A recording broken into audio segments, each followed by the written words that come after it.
this is a mass for peace and accountability sa mga nangyayari ngayon. Kailangan natin ng katahimikan, kailangan din ng pananagutan. And some of us, members of the prosecution panel, were here, attended the mass, and asked for solidarity and blessing as we embark on a very significant mission. Alam niyo naman na magkukonvene na based on the reports ay magkukonvene na bukas as impeachment court yung Senado.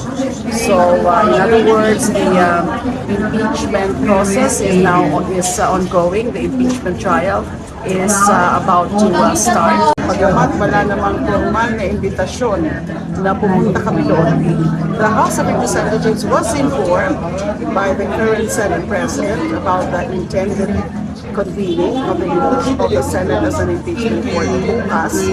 Pero wala pa kong sinabi doon kung kami ay imbitado na sa pagpunta doon.